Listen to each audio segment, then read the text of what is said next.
Hey folks, Grant Estrad here with episode number 1 of Big Tough Farmer. Here at Big Tough Farmer, we believe in being sharper every day, to sharpened and to be sharpened. And we do that by working on self, goals, building your team, and leading your team. We believe that working on your physical, mental, moral, social, and ecological circles of influence is the path forward to get better every day. I want to throw a number at you, 375. It's a number that I think about often, especially the past 5 years or so, in a lot of the research and reading and geeking out that I've been doing. Because I read a lot of books, I listen to a lot of audiobooks, I listen to a lot of podcasts, I listen to a lot of YouTube, I do a lot of reading. I just learning and researching, and sometimes I feel like I consume too much information sometimes, and so I needed to set up a goal of how many hours I wanted to spend broadening my horizons a little bit. And so 375 is the number of hours that I came up with as my personal commitment every year. So I've committed myself to read, YouTube, audiobook, podcast, qualified sources of information 375 hours a year. And the way that I came up with that number was, if you went to college or if you didn't go to college, it doesn't really matter. But if you're a full-time college student, you're going to be taking 15 hours. So if you're taking 15 hours per semester, that's 30 hours per year. And for every credit hour that you take, you spend X amount of time, assuming that you go to class in the lecture classroom. And so if you take 15 hours per semester for 1 year, you are experiencing 375 hours of classroom lecture time. That, of course, does not include time of reading or studying for tests or writing papers or anything. It's just the hours that we spend in the classroom. And so I figured that 375 hours would be the type of goal that I would want for the rest of my life to consume information per year, because that means that on my own, I am in college every year of my life. And more or less, I've been doing that for over the past 20 years, ever since I got out of college when I opened up my business.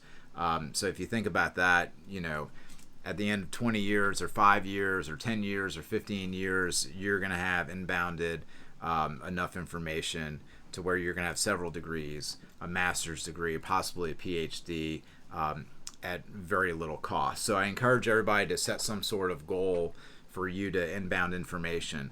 Now remember, the way that you inbound this information is going to be your personal option. The point is that you do it. So if it's watching YouTube or audiobooks or reading or talking with people that know what they're talking about, however you see that, set yourself a goal every year to inbound whatever kind of information that's going to help you out in whatever you're doing. And that's one thing that we're here to do, is to share with you the type of information that I think you should be going over if you have some sort of farm or agricultural business. So 375, burn that into your soul as the number of hours that maybe you can think about inbounding information every year.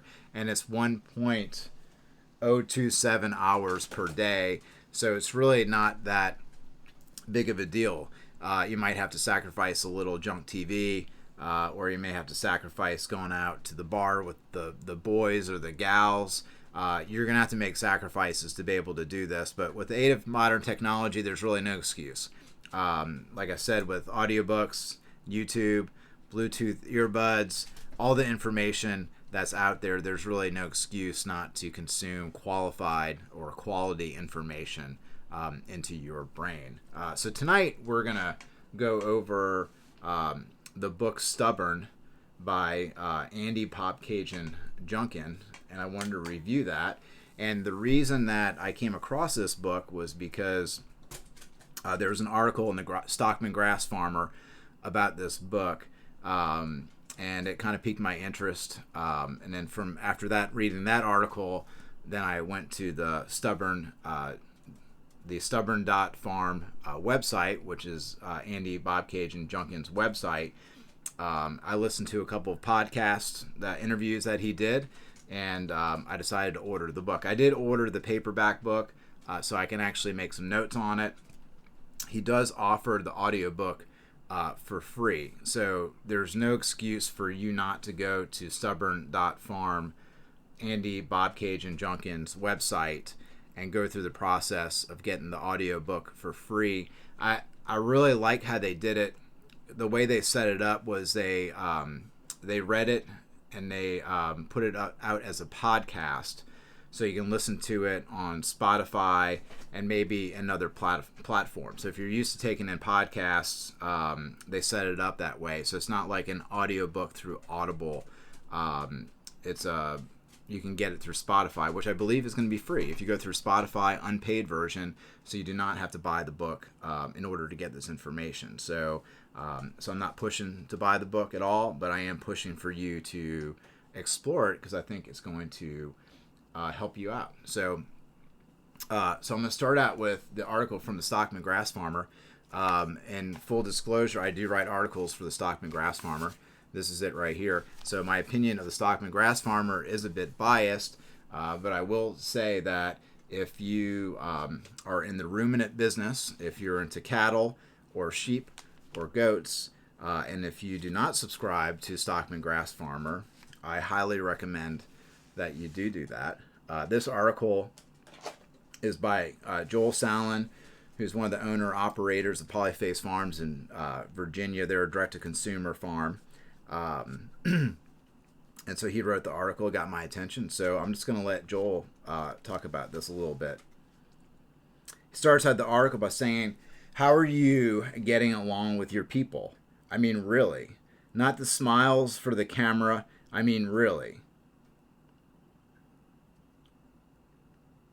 Per capita farm suicides are higher than the highly publicized suicide rates among war veterans. What's going on here?" You know, he put suicide right in the beginning, and nobody really likes to talk about suicide at all, but it is a thing. We go through that through all walks of life. Everybody probably at one point in their life thought about committing suicide or had the notion of suicide or wanted to explore the option of suicide, some of these really heavy topics. So I'm glad that he put it in here in this article right in the beginning before he really got into the book. I was at a year-long training through our parish business of commerce. They had a program. We have parishes here in Louisiana, not counties. And so I went through this year-long program. The program was full of executives from all industries, mostly white collar, right? So there was attorneys there, there were CPAs there. They had an executive with the New Orleans Saints there at this time. They had some elected officials there. We all went through this training, together. We met once a month for a year, and we were doing an exercise together. So it was men and women, driven men and women that were doing great within their careers. So they were all alpha type personalities, right? So it was just like they were go-getters, driven, alpha type, leader type personalities, right?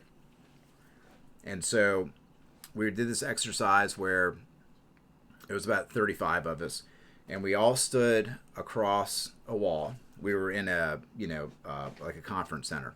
So we all stood across a wall, shoulder to shoulder, facing out, so our backs were to the wall. So if I looked left, I saw somebody. If I looked right, I saw somebody. And the drill was, the drill was if you asked the question, the person leading this exercise would ask a question, right? And he would say something to the effect of, if you've ever considered this, take a step forward.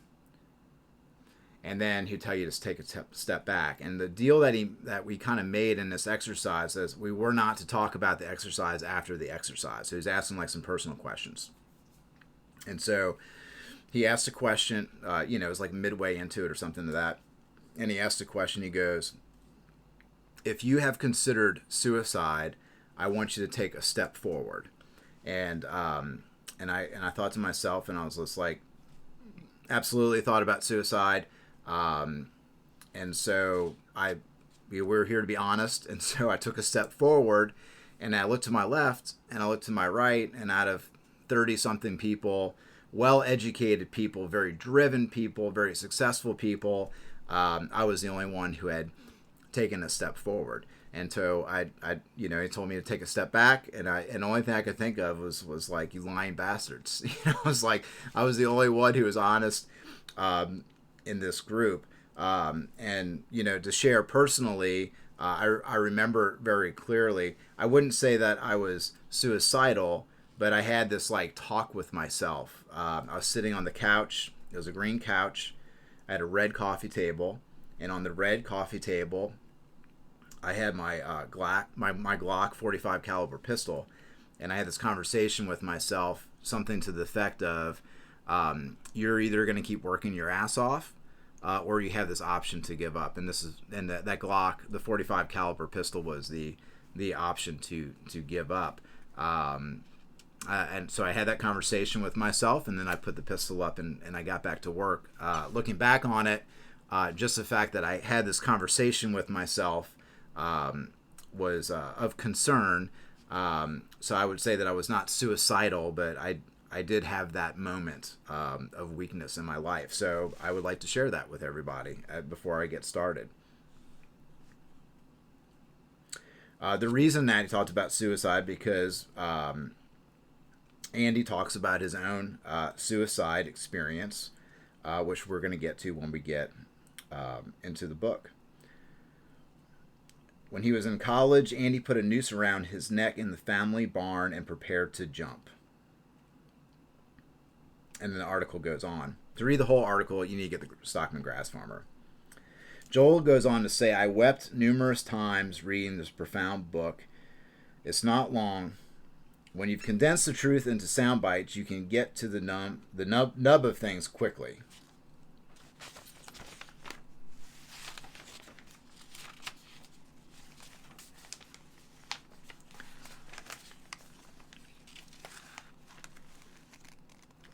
Joel goes on, and I know Joel, and I know his son Daniel that he speaks of here. They're great guys, and as strong as they are, and as strong as a family business that they have, this just goes on to say that they're people, and we all go through these things. In full transparency, I had my comeuppance once when returning from a speaking engagement and taking my customary spin around the farm to see how things were. My first words to son Daniel were negative. Big mistake. That took some serious apologizing, forgiving, hugging, and crying as two grown men, father and son, reconciled in the equipment shed. Folks, if you're in a family business and you haven't brushed up against relational breakdown, you're a freak from another galaxy. And if these kinds of stories don't make your eyes water, you have a heart of stone. Strong words from Joel, but honest words, and I completely agree. So this scenario that Joel's talking about with Daniel is, Joel was off doing a speaking engagement and then just gallivanting around wherever he was gallivanting around, and Daniel was stuck at the farm, taking care of the farm and running the farm. And then Joel comes back from out of town, and he's like, "Oh, you're screwing this up, and you're screwing this up," and whatever he said, and obviously that didn't go over, very well. And so the book that was written by Andy, it does focus on family farm businesses. I'm going to go on and make the point that even though in the book he talks about a family farm business, even if it's not a family farm business where you're working with other relatives, you're still working with direct employees, possibly business partners, folks that lend you money, all your vendors. And so you may think it may not apply to you, because you may not be in a family business, but you certainly, the rules in this are universal.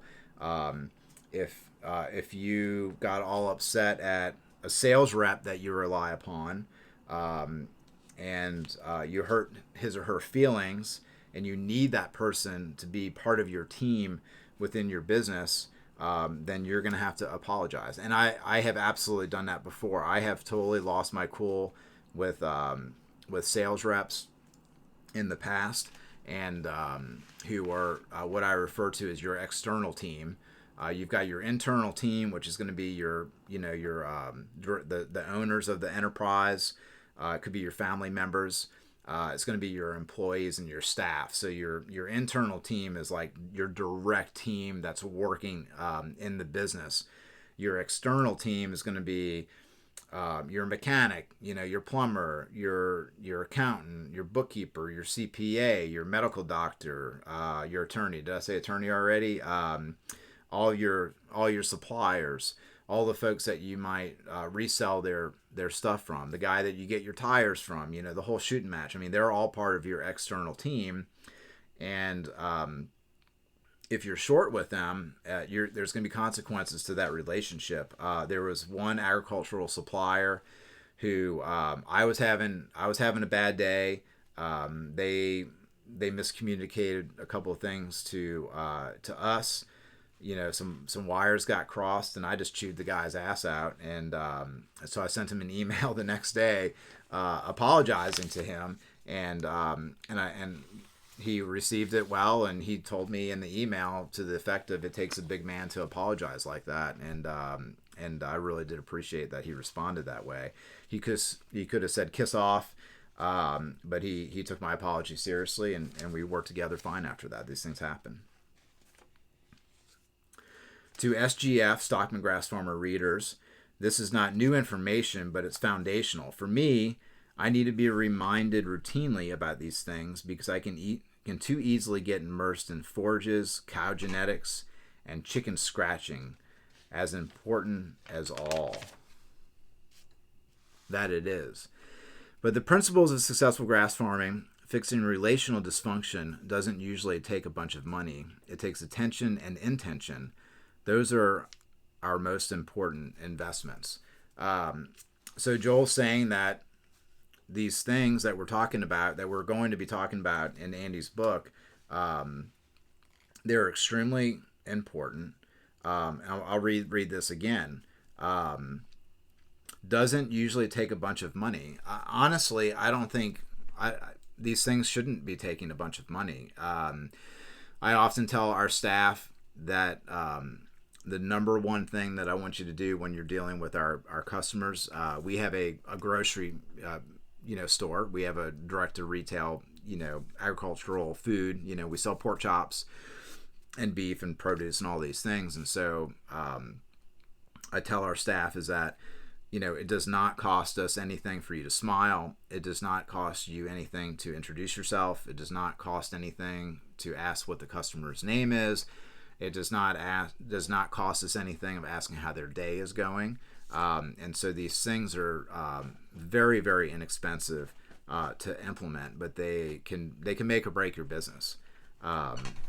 There's just absolutely no question about that. So these things that we're talking about here, they're extremely cheap to implement, and they're extremely cheap to practice.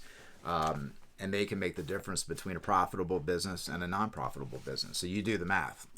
You can spend thousands upon thousands of dollars on equipment, but if you don't have some of these skills, then you're gonna go belly up. You're not gonna survive whatever your business venture may be. And so what these things are that Joel was kind of talking about a little bit, if you want to read that whole article again, Stockman Grass Farmer, you can read the article yourself. Just like with this book, we're not going to cover Andy's entire book, and so I would tell you to buy his book, but I also would tell you to go ahead and take him up on your offer of getting his digital version of the book for free. So you can go to his website for that. These things don't cost a lot of money, and they're tools, right? So this is just a simple pocket knife, right? So this is a tool. So if you're going out around the farm, you could you can equip yourself with this knife. That's good. It's better than not having a knife. Or you can equip yourself with a tool like the Leatherman, right? Which is not only a knife, but it's a set of pliers. So now you're equipped a little bit better than what you were beforehand. And then if you're a geek like me and you want to carry a little bit more around the farm, because you having a piece of equipment on you may save you 30 minutes every time that you need that piece of equipment, right? So for you to carry a little gear with you is not a bad idea. So this is a double pouch. And so I've got several pieces of equipment with me at all times. So I've got like a little pair of Knipex pliers. I've got another Leatherman right here. I actually have a dedicated pocket knife, and then I have a safety tool that can cut all kinds of things like seatbelts or packaging or whatever. And so I have those tools with me. You may not think that you may need some of these tools on you, but I find that whenever you think that you don't need a piece of equipment or tool on you is when you absolutely need it. So you can go from knife to Leatherman to something like this. And then on busy days, we're running around quite a bit on our farm because we're doing so many different things on our farm. I even have a full equipment belt that I carry around with me with all kinds of tools on them. And just in case if I happen to need that tool, and I have my daily use tools on there, so I don't carry stuff that I absolutely don't need for the day. That's what the pickup truck is for, and that's what the barn is for, and that's what the tool shed is for. But my point in bringing up all these tool analogies is that a lot of the things that we're going to be talking about are tools. And so you're either going to be equipped with a little pocket knife, or you're going to be equipped with a Leatherman. And the goal here is for you to get these people skills that Joel said don't cost really all that much money, that can make the difference between a successful operation and a not successful operation. These tools are very cheap or free. So the question is, do you want the pocket, the little pocket knife, or do you want to walk around with a Leatherman, right? This is carried around by the person who might dedicate an hour or two a year to learning this material. And this might be something that represents the person that's going to go ahead and dedicate themselves to the 375 hours per year of learning this material. So it's up to you of what you want to do. But we're here to do that, and we're here to talk about the tools, and we're here to give you the direction and a little bit of the guidance on where you might find some of these tools. I'm constantly getting better and adding more tools to my tool belt, so to speak, and that's why I like reading books like this. And so whenever you go down this journey of learning these tools, is that the more that you learn that you don't know. So it's a lifetime process, which is very engaging and fulfilling. So we're going to go through this book. So this is Stubborn by Andy, Bob Cage, and Junkin.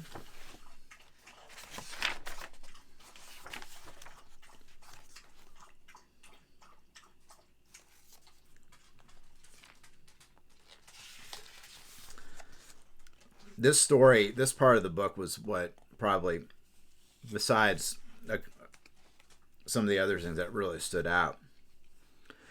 Any idea Bobby had for improving the farm was quickly dismissed. It soon became obvious that his dad was against considering any new ideas to improve the farm unless it was his own idea. Desperate for change, Bobby and his mother begged his uncle to intervene. Finally, Uncle Claude stepped in and suggested to his younger brother, "Why don't you give the boy a field behind the barn? He can try his ideas out there where he can't hurt anything." That made sense to Bobby's dad. "If they work, great," Claude continued. "You can expand it out to the rest of the farm in the future. If they don't work, then it's only a few acre sacrifice, and it's not a huge loss." Bobby's dad reluctantly agreed. So in this case, I believe that they were planting corn in a way that Andy had wanted to and learned how to plant corn. He had gone off to school to earn his degree in agriculture, I believe. Claude joked over dinner that his nephew was going to make more money from a few acres than his brother was the entire farm that year. Claude was joking, but his brother did not laugh along. Bobby came back to the farm a few days later to see that his dad had gone out to his field and plowed it under. There was no excuse for this behavior, and it was the straw that broke the camel's back between him and his dad. There was nothing but arguing thereafter. Can you imagine you going up to your supervisor, your boss, one of your parents, and presenting them with an idea that you have? It's completely vetted idea, right? You've done the research. You may have done very small trials.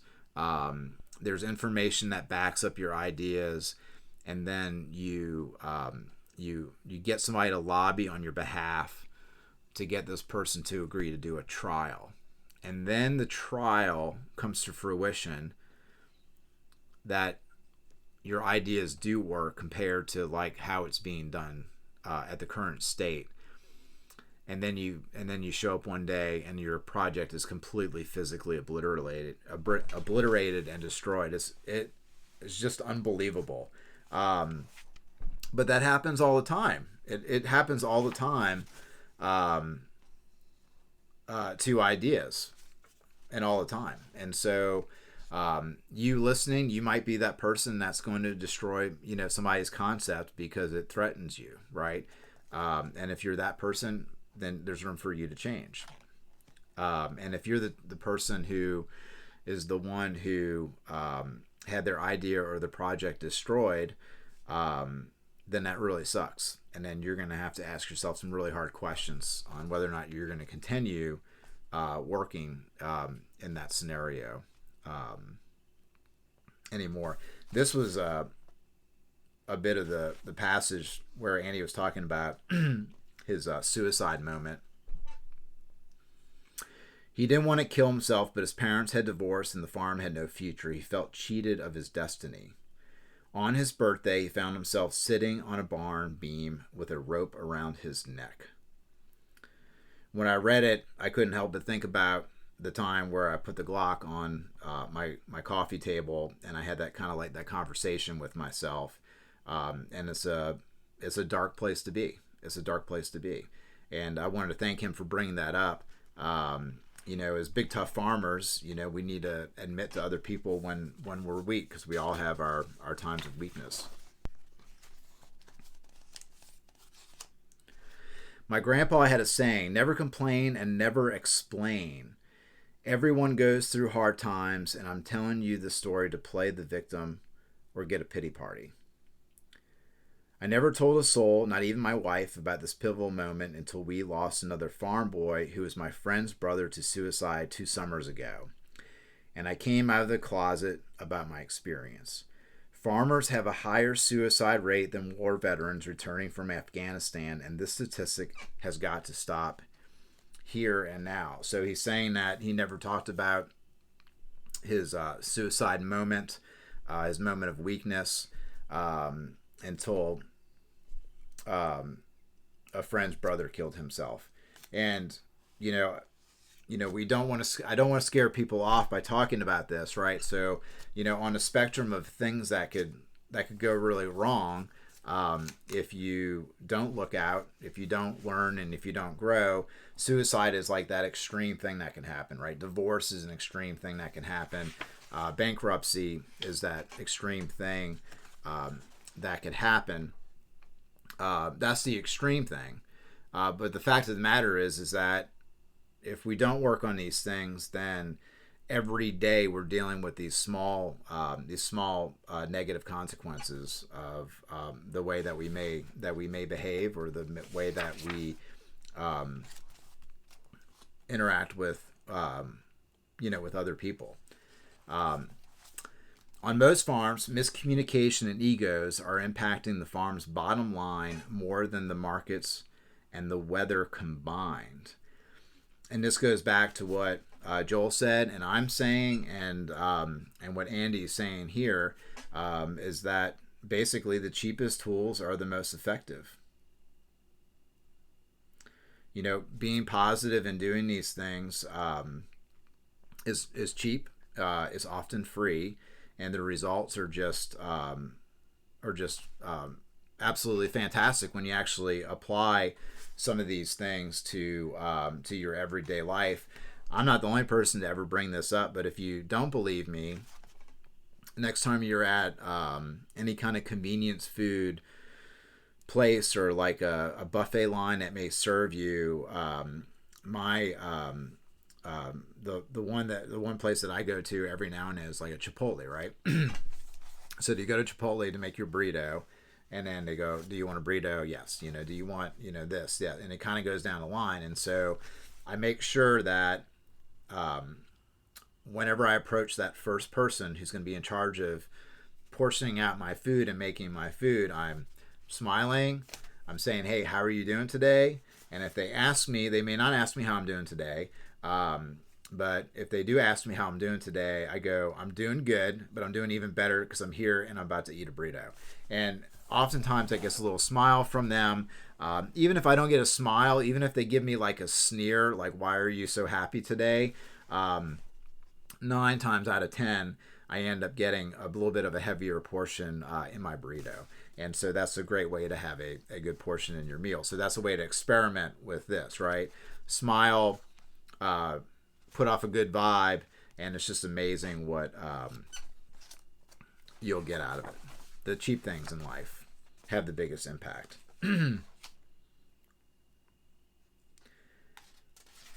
The first problem is your biggest one. Your dad thinks of his farm as his, not yours. So this is one of the stories that he's going into. Your dad thinks of the farm as his, not yours. And I did want to talk about this point. I'm in a family business. Myself and my wife, Kate, are business partners. And I started the business before Kate and I met. And so there is a little bit of the vibe in the air of it's like my business or it's Grant's business. It's something that Grant started. And that's that may be the case. I started a version of the business years ago before Kate was involved. But absolutely, she has built our business where it is today, and is absolutely, no question, part of her business. And so we operate as partners, and I recognize and respect her opinions of things, and she recognizes and respects my opinion of things, even though sometimes there's challenges there and we have to have debates and discussions about that. But it also trickles down to our staff. We don't tell our staff that, hey, it's our business, you have to do it this way. Of course, the buck needs to stop someplace. And so we will say, hey, look, this is how we want to do it. This is why we want to do it. This is why we think we should be doing it this way. But we add to that, if you think that there's a better way to do it, better, faster, cheaper, better customer service, or creates a better quality product for our customers, we want to hear about it. So we engage with our staff in a way to where they know that they are comfortable giving us feedback. And so when there's a business, there's absolutely no way, shape, or form that there's one person where it's his or it's hers. While on paper there might be 100% owner, in the spirit and the morale of the kind of thing, it couldn't be furthest from the truth to think that there's one person running the show. That's absolutely ridiculous to think that. Absolutely ridiculous.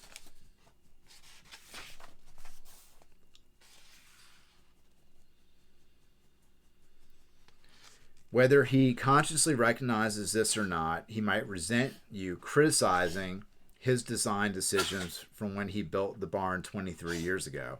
Sorry, that's Mr. Bo the dog gagging and ruining the video. Thank you, Bo the dog, for making these sounds. So in this part of the book, he's talking about how daughter is trying to convince her dad about this ventilation system upgrade in the calf barn. Whether he consciously recognizes this or not, he might resent you criticizing his design decisions from when he built the barn 23 years ago. So there's two parts of the story here. In this case, the daughter is trying to convince the dad to upgrade the ventilation system in a barn. And then you've got the dad trying to, maybe indirectly through not talking about it or stonewalling, trying to convince the daughter that they do not need the ventilation system. And so whatever the the scenario or the relationship here is here, this may be a subordinate trying to tell the supervisor, hey, supervisor, there's a problem here with the processes or with the facility. We need to fix it. And so here's my idea for fixing it. But it may have been the supervisor who put that into that idea or concept into play. And so they take a personal affront to the advice or the opinion of that person. An example is here, even on our farm. I've had, I remember once I had a staffer say something to the effect of, I would be able to do a better job if I didn't have shitty equipment.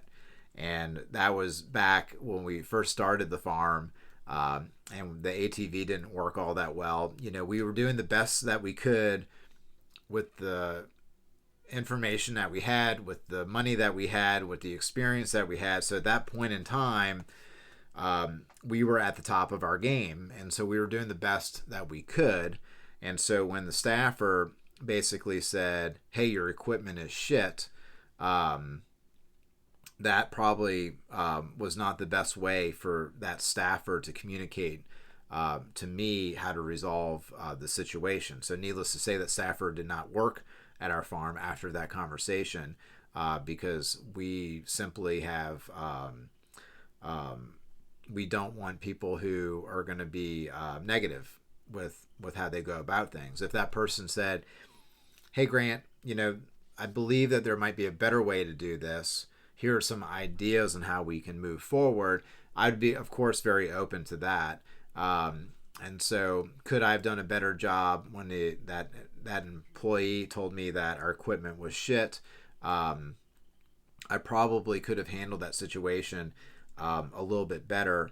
I personally find that if somebody is that aggressive, then that may not be somebody who we want to keep around, right? And so the staffer could have handled it better. But then on the other hand, if we did have a very positive, proactive staffer that came up to me and said, hey, Grant, look, I think there's a better way to do this. Would you mind having a conversation with me on how we might be able to improve the equipment around the farm? And in that case, I'd be like, absolutely. And then I would be open to their input and advice. And so again, here we are, father, daughter. If the daughter goes up to the dad and says, hey, we need to change this piece of shit ventilation system that's in this barn, he's going to think like, hey, look, I did the best I could 23 years ago. I did the best I could with the equipment that was available. I did the best that we could with the information I had at the time. I did the best I could with my level of experience at the time. I did the best I could at the time with the money and the budget that we had at this time. If it's not handled, you're gonna alienate the person that you're trying to get on your side, right? And so whenever you're trying to influence somebody positively, you have to make sure that you appreciate the effort that they're giving, right? So if I go up to a staffer and I said, hey, you're not moving fast enough, you know, you need to work harder, this is absolutely bullshit, this is ridiculous, and I kind of like do an overall chew their ass, and I just showed up, you know, like out of the blue and lit into them, and let's say the scenario is it's a 95-degree day and they're out there working on fence, right?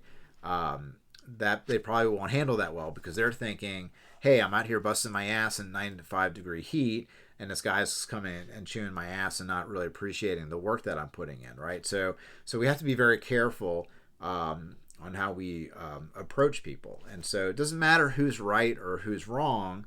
It's your responsibility to gauge the temperature in the room, to read the situation, to read the people, to appreciate why they may have made a decision at that time, before you say, hey, this was a bad decision. And so there's a lot of ways to go about this. So in this case, the father-daughter, where they're arguing over a ventilation system, the way that they're both handling it, as I read in the book, at the time is that they were both wrong until they came around. They worked on their communication skills in the book.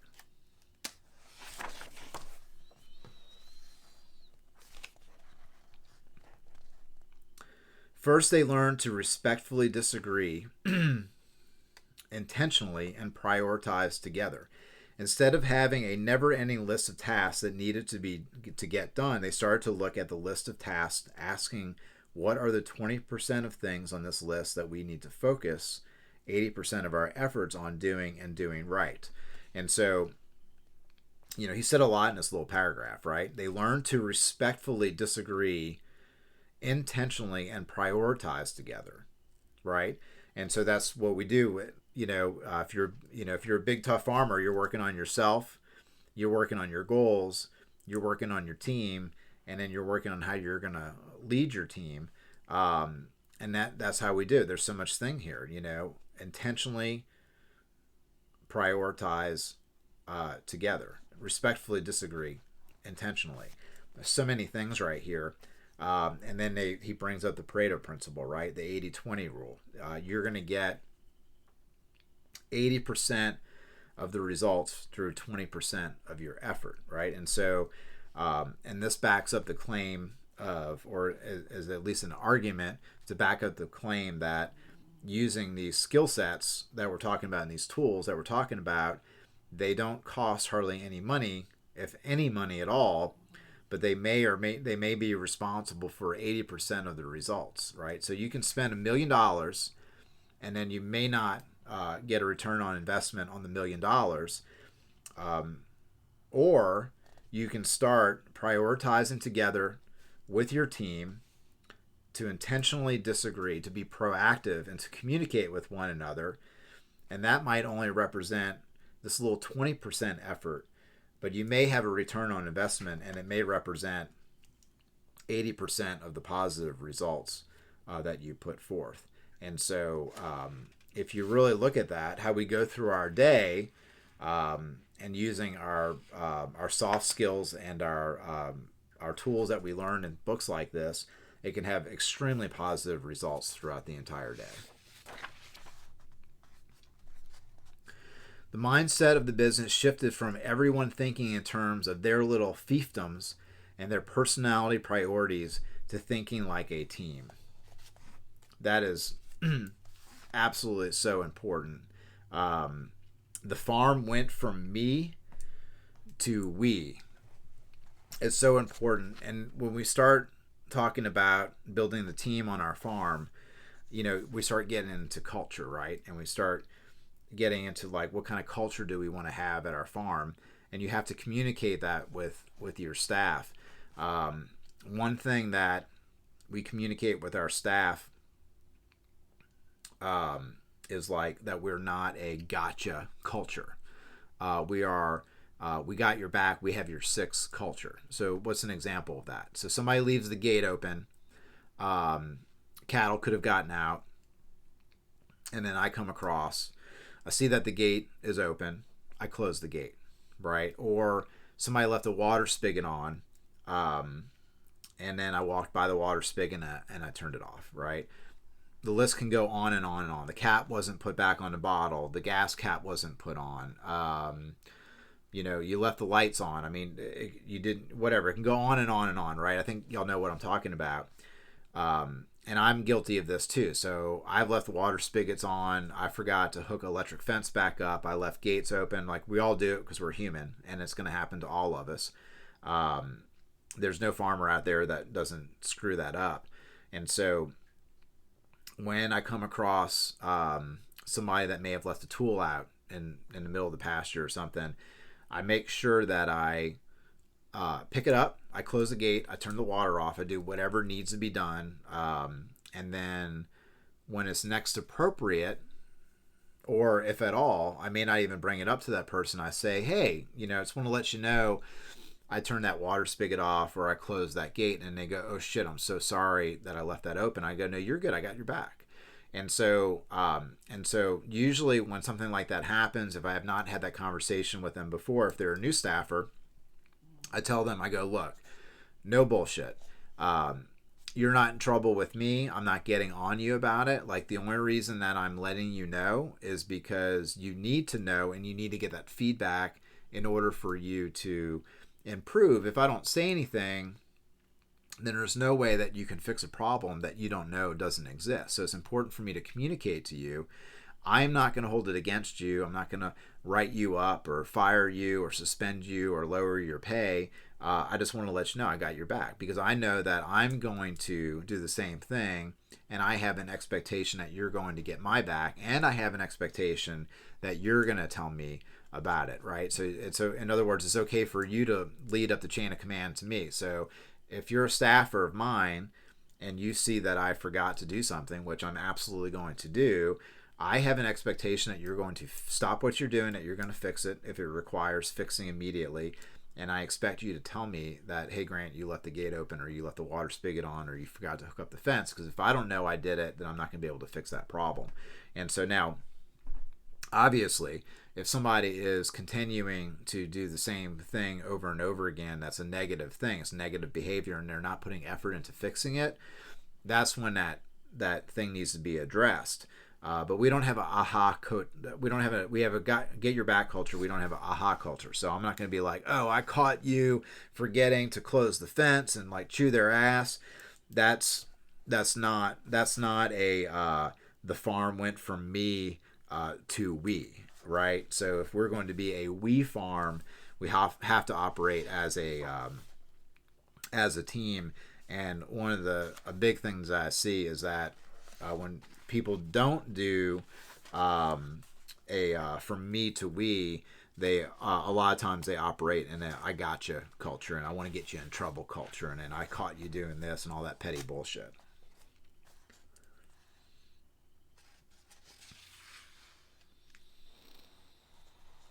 You know, this is a fascinating section in the book. I told somebody the other day that I had never read somebody who had put into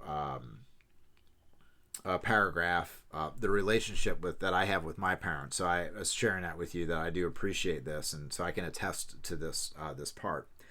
However, it is a skill set that doesn't come naturally. For over 20 years, a parent has had an I'm smarter than you attitude as they raise their children. Then they must transition from a parent-child relationship to a professional working relationship that allows for respectful differing of opinions between parent and child. This is about as unnatural of a transition process as you can think of. Now, this book is focused on a family farm where family members are operating a farm business with one another, specifically, parent child, and this is a scenario where the child is growing up that's a fully functional, competent adult, and the parent is still treating them as if they were a child, right? So this happens in family businesses, but it also happens in every business. As the older I get, a lot of times the younger our staff is going to get. So at me at 43, I've been working with one person on our staff who's 23, and so I've had 20 more years of experience that he does, and so I can't be like, oh my God, I can't believe you don't know this. Or I can't infantilize him, and I can't treat him that way. Because he's a grown man, and if there's things that he doesn't know, it's because he hasn't gotten there yet. So it's my job to teach him those things, but I need to give him the respect as an adult. But if I was to treat him like a child because of our age difference, he's absolutely not gonna listen to me, and it would be counterproductive as a leader to treat anybody that way.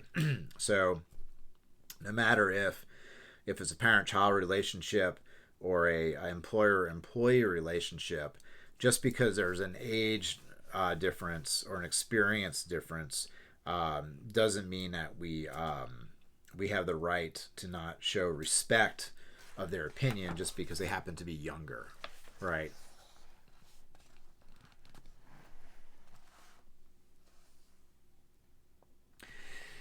This is this section, a little story about one of the younger staffers, family business, went up to the older senior family member status and said, "Hey, we can get this cheaper from another vendor."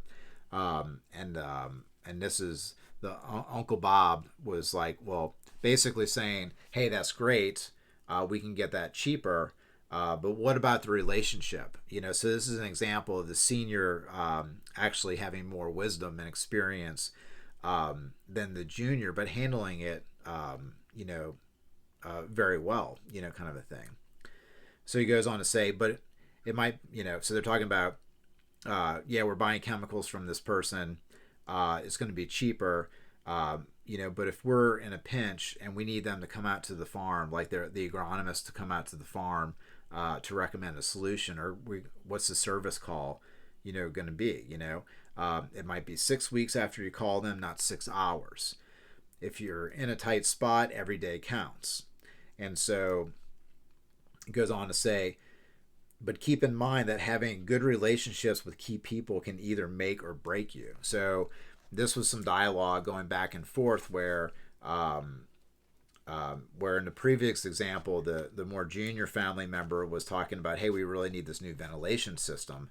And then, the book was saying that that person was correct. The younger person was correct. And it was the senior who was being hard-headed. And in this case, it's the senior who's being the wiser and the junior who's being hard-headed, right? And the senior saying, hey, we can get it cheaper, but what are the costs and relationship and services? Because that could actually make or break you. So it goes two ways, right? Experience oftentimes can trump lack of experience, and bright-eyed, bushy-tailed, go-get-it, research-based attitude can also trump your more experienced person because they're open-minded. Similarly, parents grooming their children for management roles over several years must consider self-confidence equally crucial, as it allows next-generation owners to gradually develop decision-making skills, a sense of responsibility and accountability, the ability to learn from experiences, strong communication skills, and teamwork abilities. Nurturing self-confidence is preparing them effectively for future leadership positions, right? We mentioned the books before, Extreme Ownership and Dichotomy of Leadership. And in those books, they talk about decentralized command, right? And basically, decentralized command is going to be where if you're the leader, your subordinates are all going to have the ability to make real-time, boots-on-the-ground decisions without you, because oftentimes, especially on a farm environment, we need to be able to make those decisions in a very quick way. And so we don't have time for somebody to say, hey, I need your permission to do this. It's very important that they go ahead and they do this, right? And so if you're going to foster decentralized leadership on the farm, you need to train, put trust, and develop a lot of these skills that we're talking about. And responsibility, accountability, ability to learn, strong communication skills, and teamwork abilities. Nurturing self-confidence is preparing them effectively for future leadership positions. So, so my experience, a big part of my experience, this was going through the Boy Scout program, and we had, Boy Scouts or Scouts is it's a youth-led organizations where the structure is designed in a properly functioning unit for the youth to tell the adult leadership, what they want, right? And so you've got the adult leadership, and it could be the scoutmaster and the assistant scoutmaster, and then the youth component of the program is going to be like senior patrol leader, assistant senior patrol leader, assistant patrol leader, and so forth. So there's an entire structure. And there's a PLC, a Patrol Leaders Council, where they all come together, where all the youth come together, and they make that decisions. And so the structure of that program, as well as other youth programs like 4-H, is that they are training the younger generation to take up the roles of the senior leadership, so that way they can grow and strive and do what they need to do. So the same thing on your farm and in your business. If you're not training your staff or your crew or your younger family members to step up and take leadership positions by training them to have the confidence to take on leadership roles, you're really hurting the entire the entire structure, the entire the entire structure of the enterprise or the mission of what your business is. You're really weakening it if you're not fostering some of those things with your staff or your younger family members. It's not only important to learn to make decisions together as family members, but to follow up on these decisions as a team in subsequent meetings and hold partners accountable to following through on what they said they'd do. As farmers and self-made businessmen and women, we are proud about how humble we are, and yet too often it is our pride that is our Achilles heel and causes empires to fall.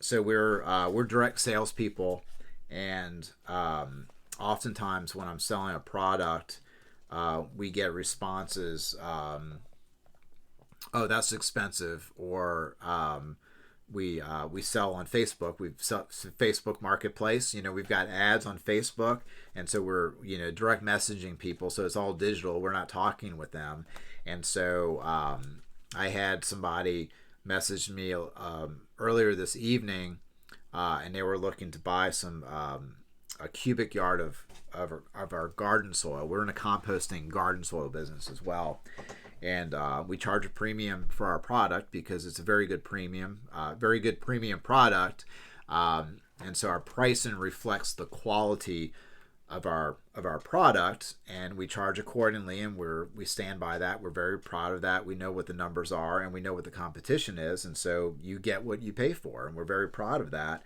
And we know our numbers, and so when somebody the message went to the effect of well, how much do we get for $98? And we charge $98 per cubic yard for our garden soil that we sell, which is better than pretty much 98%, 95% of the garden soil that's being sold in little bags. It's better than all that stuff. So it's a great price if you look at it from that perspective.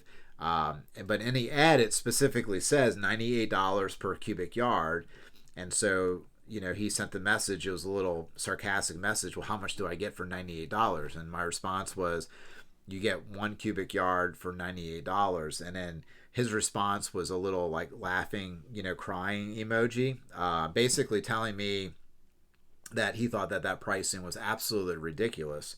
And so if I was like super above and beyond humble, to where being so humble was my Achilles heel, I would say, "Oh, sir, I know that's kind of high.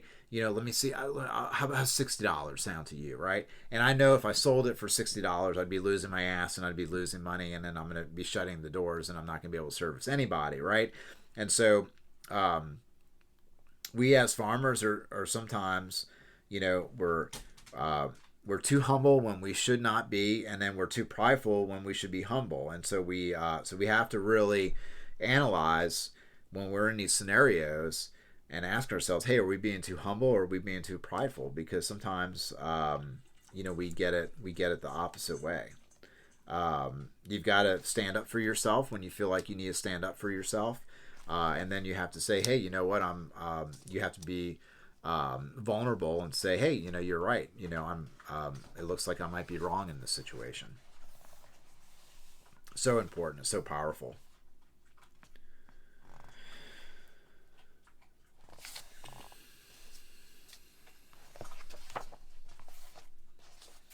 So we just skipped a bunch section of the book. So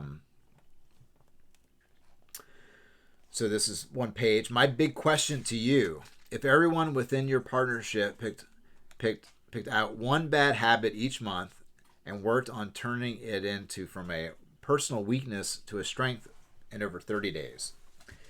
And then your team collectively identify one bad habit that everyone has in common each month, and together as a team you work on turning that bad habit from a weakness into a strength. How much different would your business partnership be in 12 months? Habits are everything, right? And so it's been said that my friend Tom Ziegler would say something that the quickest way, I'm paraphrasing, the quickest way to be from going from not successful to successful would be to changing your habits, right? So you find your bad habit, you get rid of the bad habits, and then you insert a very good habit. And so this section of the book just goes on and on as it should just beat the message into people's heads, is that these tools that we're talking about are habits.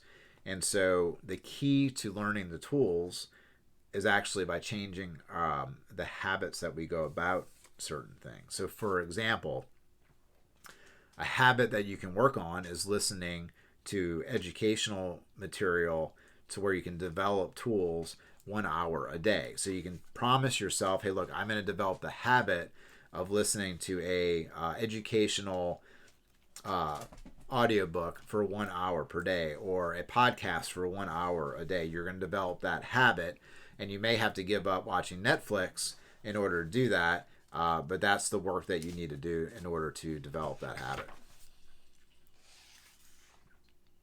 If you can get rid of those bad habits and replace them with good habits, if you can turn those weaknesses into strengths, how would you describe your new self?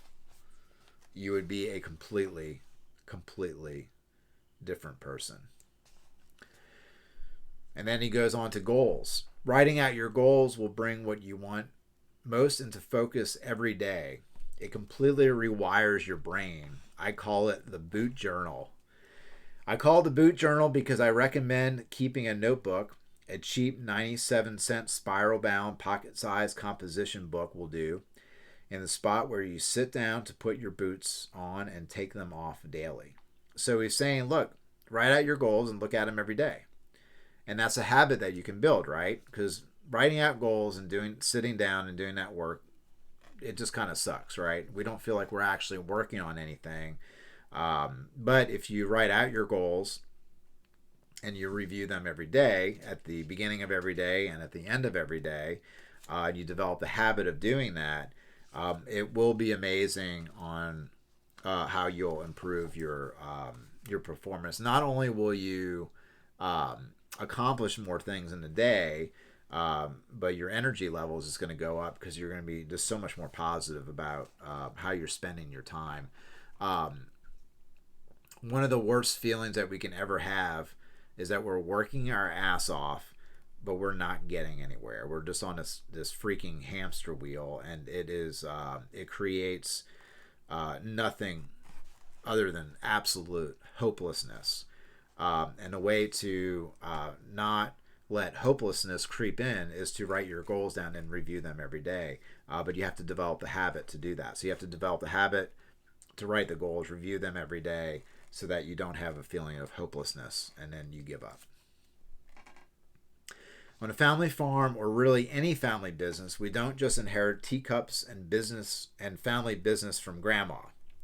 We form and inherit bad habits and false beliefs starting from childhood, and we bring those into our business partnerships and our marriages. Another thing that we do that with is generational trauma, right? So going back, he talked about, we don't talk about our problems earlier in the book. That's what Grandpa said. We don't talk about our problems. And so oftentimes in families, it's like, just suck it up, just walk it off. We don't talk about this. Stop complaining. And oftentimes there's pain from generation to generation that we inherit from those who went beyond us. And so it's our responsibility to say, time out. I don't want these things. What do I need to do to stop me inheriting these false beliefs and these bad habits? from the previous generation. And so there might be very many good things that we inherit from the previous generation, but we might really be inheriting some freaking awful habits. And it's our responsibility.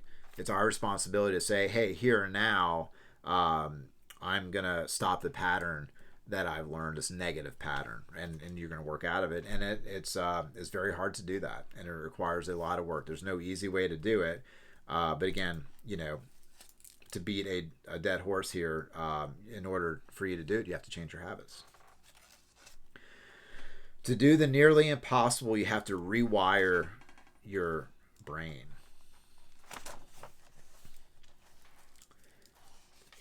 In our society, we spend a lot of time talking about the spin-off effects of emotional or mental health, ranging from depression to alcoholism to spousal abuse.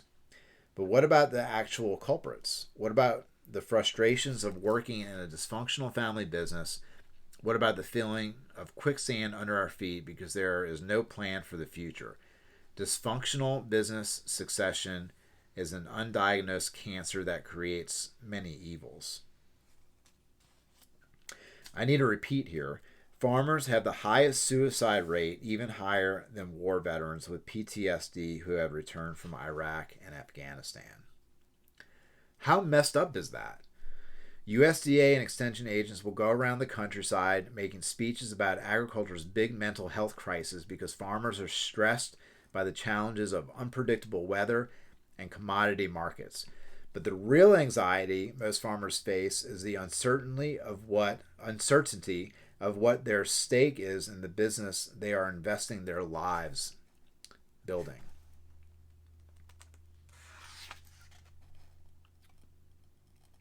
Absolutely true. You do hear a lot of folks talking about mental health, how bad mental health is as farmers, but they're not talking about changing your habits and developing the tools, right? That's what we're talking about here, right? So yes, you may not be able to control the weather, but you can put in a plan A, B, C, D, and so forth to deal with the different types of weather, right? So there's things that we can work on that we have the responsibility to do in order to circumvent these things that are out of our control, like weather and commodity prices. Or the guy who sent me the laughing, crying emoji because he didn't like the prices that I choose to sell our soil for, which are based on cost of goods sold times our profit margins. Very simple formula. Quitting is also a possibility. I'm not going to read this whole section, but what happens if, when we're working with a group of people and we can't get where we're going? Quitting is also a possibility, right? Stephen Covey wrote The 7 Habits of Highly Effective People, and in that he described a win-win, a win-lose, a lose-win, and a lose-lose scenario, right? And we all want to go for a win-win. We don't want to go for a win-lose. We don't want to go for a lose-win. We don't want to go for a lose-lose. We want to go for a win-win. And if it's not a win-win, sometimes we say, hey, no deal, and we quit, right? We just walk away from having any deal to begin with. I had a business partner who ended up buying me out because I felt that they were not being honest with me with some of the financials. I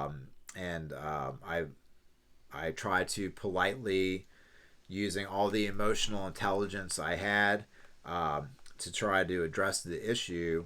Unfortunately, that did not work. And in one of the emails that I had sent my partners, I lined all this out. I said, hey, look, I want to stay with you guys. I want to maintain the relationship. I want to go for a win-win relationship.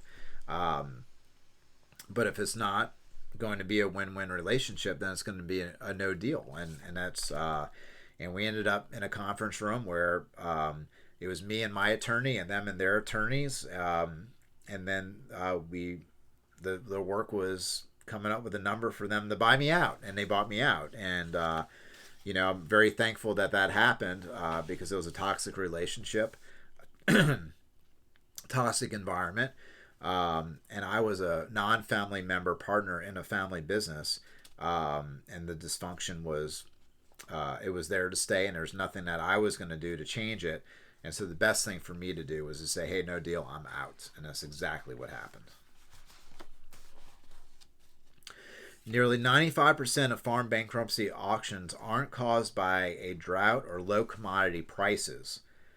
Just like 95% of divorce cases aren't caused by adultery or irreconciled differences. Those might be the factors that are the nail in the coffin, but the root issues are the decade prior to that moment when you took things for granted, where you invested your time and money foolishly on things that don't matter, when you didn't focus on what matters, and daily you weren't realizing your fullest potential. When you chose instant gratification instead of making sacrifices to be stubborn at the doing the right thing. So, he goes on talking about 95% of divorce cases aren't caused by adultery or irreconciled differences. They were just the nail in the coffin, right? Those were the symptoms of a deeper problem, right? The symptoms of a deeper problem that had not gotten addressed and had not been dealt with, and they just got out of hand. Again, we skipped a whole lot. We skipped a bunch of stuff. We skipped around. So I encourage you to buy the book or take Andy up on his offer of getting their book free digitally. So at the end of the book, this is great that he did that. Personal bad habits related to business. And, it's like he came up with 30 bad habits. And he asked you to grade yourself. And it's such a great exercise. I've not done it yet. I'm going to do it. Trust me, I do. I feel like I do this every day as a habit. And I've got a lot of very negative things about me that I'm constantly working on. For example, lack of self-discipline and poor time management. Inconsistent work ethic and lack of commitment. Inadequate goal setting and failure to establish clear objectives. Negativity and pessimistic mindset. Short-term thinking and failure to consider long-term implications. I'm such a long-term thinker and a big picture thinker that I often don't care about the short term because I'm just thinking long term. And while that has served me well in business, sometimes it gets me into trouble. Inability to handle stress and difficulty managing emotions. We all have stress, and so this is a hard one. When you're a workaholic, like most farmers are, and we're hard-headed, it's actually painful for us to take time off. And so when we take time off for a vacation or, going out to eat or, a day, it's painful to sleep in because we want to be working. We want to be productive. We built this habit of being productive for years, is how we roll. And so, but one way we need to handle stress is to find something for us to be active in that's not work, right? And so you really want to put a lot of care, or you really want to love something that is completely irrelevant to your business, right? And so recently, I've been in martial arts for years, for well over a decade, and I went back into jiu-jitsu a little bit because it was a way for me to relieve stress, but still feeling like I was accomplishing something, because I'm not going to go to the bowling alley. I'm not going to go to the bar. I don't want to play pool. I don't want to throw darts. I wanted to do something that's physically engaging, where I'm learning, and it's challenging. And so for me, that's martial arts. And um, so I went back to that. So that was a way for me to do that. So I had to work on that this past year. And so we have to work on everybody. We all have to work on these things. None of us, there's not anybody in the world that can't go through this checklist of bad habits and say that they don't have that habit. It's just not there, right? And he goes on to list 30 common team bad habits: lack of effective communication, poor collaboration, poor time management, resistance to change, micromanagement, lack of goal alignment, lack of respect, poor conflict resolution, lack of empathy, ignoring feedback, ignoring customer needs, lack of celebration and recognition, failing to appreciate team members' contributions, repeating mistakes. It's just so powerful. You have to go through this. You have to go through this. So that's my wrap up of Stubborn by Andy Bob Cajun Junkin. I recommend that you get this book. I hope I didn't butcher it too bad. I try to go over some of the highlights and some of the points that may be able to help you. And like I said, 375, right? 375 hours a year is what a normal full-time college student would put into their lecture classroom time. And so if you want to enroll yourself into what Zig Ziglar called, it was like Auto University, or I forgot what he said, but he referred to it that way because he sold cassette tapes. And so when you're driving in your car, you'd put the cassette tape in of him talking, of him going through these tools and lessons, Automobile University, I believe. And so he'd be like, you need to enroll yourself, or you need to take part in Automobile University, right?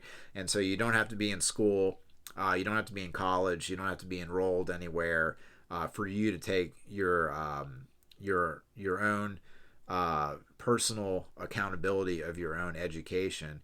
And you could be a high school dropout, and later went back to get your GED, or you can be a college graduate, or you can be a college dropout, or a master's degree, PhD. I really don't care what you can. You don't even have to know how to read to do these things, because if you don't even know how to read, you can get an audiobook and you can listen to these things, right? And so there's really no excuse for you not enrolling yourself into developing these tools and these habits, by seeking out other sources of information. Because once you may come across this platform, and you might have to say, that one, I may have said one thing that may have had an impact on you, and then you go out and you buy this book, and that's going to lead to another book, and it's going to lead to another book, and it's going to lead to another book. It's going to have a cascading effect on your life. And so anyway, so go out, get some education, start working towards 375 hours of self-education using digital platforms and audiobooks and books and magazines and publications and podcasts and YouTube. Put that into your life and develop those tools and those habits into your life, and get stubborn if you're a farmer, and check it out, because you might be the one who's stubborn and you might need it the most. Everybody have a good one. Thank you.